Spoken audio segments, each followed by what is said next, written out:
Welcome all. So I am Dr. M. Thiriselvi from Dr. N.G.P Arts and Science College. So today we'll have a brief discussion about mechanism of urine formation.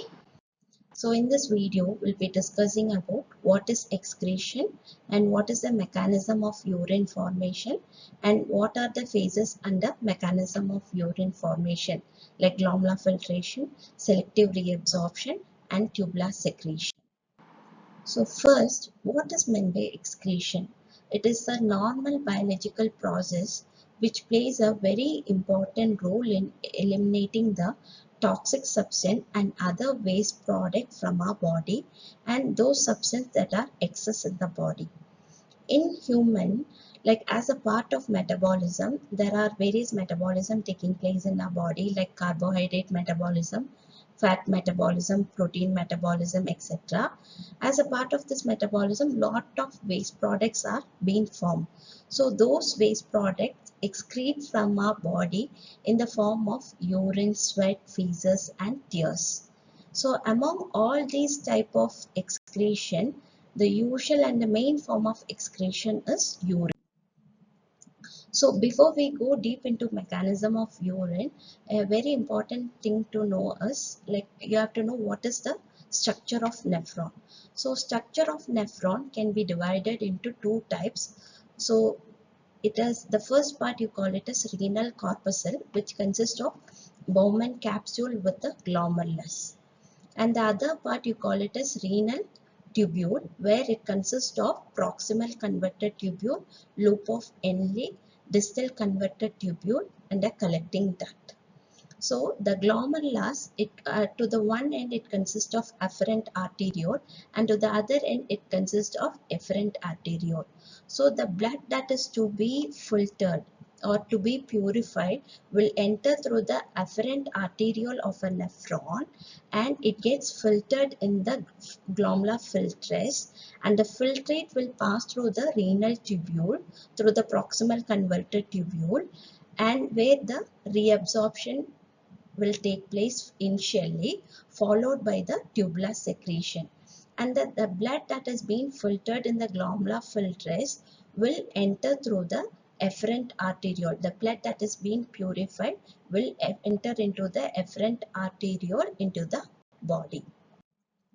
So the waste is excreted from the body mainly in the form of urine, where our kidney plays a major role in the renal excretion. So generally our normal urine constitute about 95% of water and 5% of the solid waste which is produced in the nephron. So nephron is the structural and functional unit of the kidney, where each kidney will consist of million of nephrons. The urine formation in our body is mainly carried out in three phases. So there are three phases, like they are like glomerular filtration, selective reabsorption and tubular secretion. First, the glomerular filtration. So glomerular filtration, this takes place through the semi-permeable wall of the glomerular capillaries and Bowman capsule.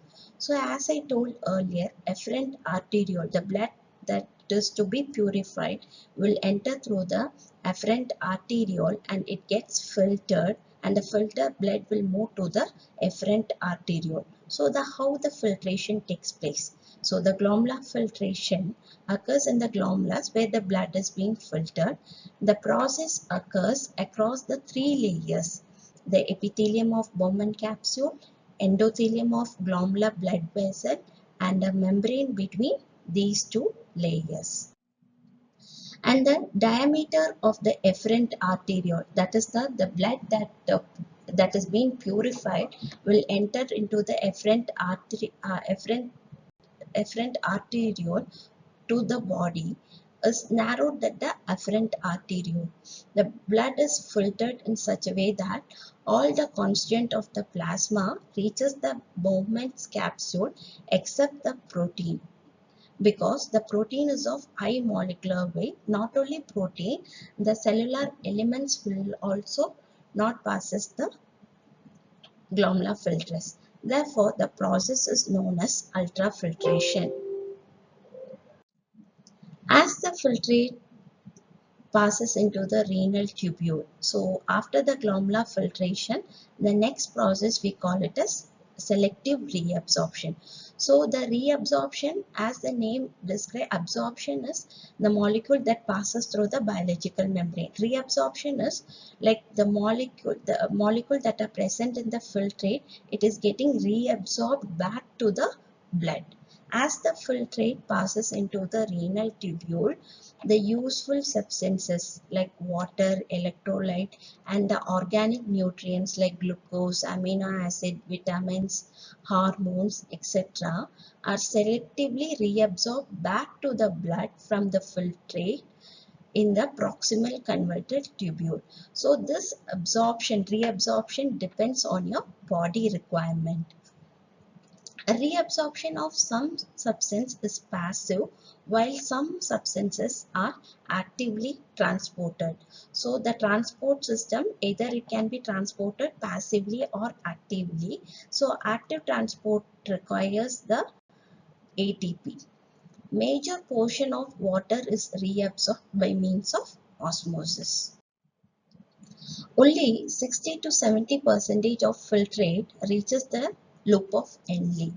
Much of these, especially water, sodium and chloride, is reabsorbed in loop of Henle, so that only 15 to 20% of original filtrate reaches the distal converted tubule. More electrolyte are reabsorbed here, especially sodium. So the filtrate entering the collecting duct is actually quite diluted. The main function of the collecting duct is to reabsorb as much water as the body needs. Third part in mechanism of urine formation is tubular secretion.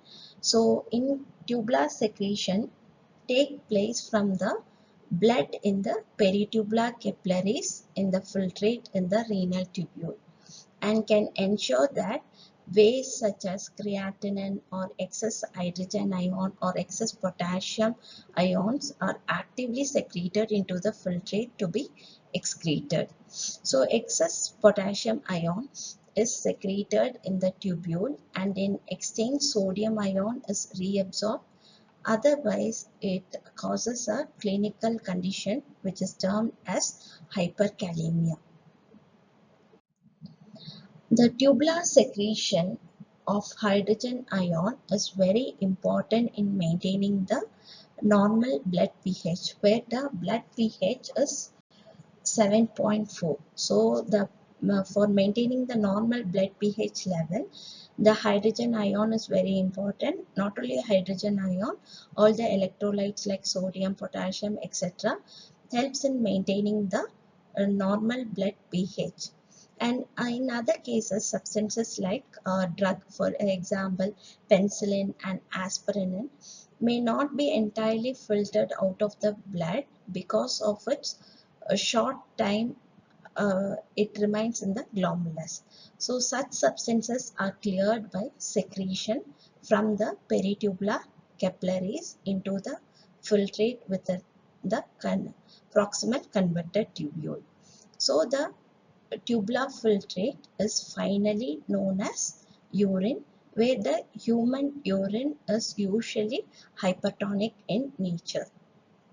So in this video, we discussed about what is meant by excretion and what are the steps involved in mechanism of urine formation. So what is the structure of nephron, how the structure of nephron is divided into two parts like renal corpuscles and renal tubule, and then the glomerular filtration, like how the blood enters into the glomerular filtrate and how it gets filtrate, and the filtrate how it passes into the renal tubule, and once the filtrate passes into the renal tubule, how it gets reabsorbed in the tubule, and finally finally the filtrate enters the secretion.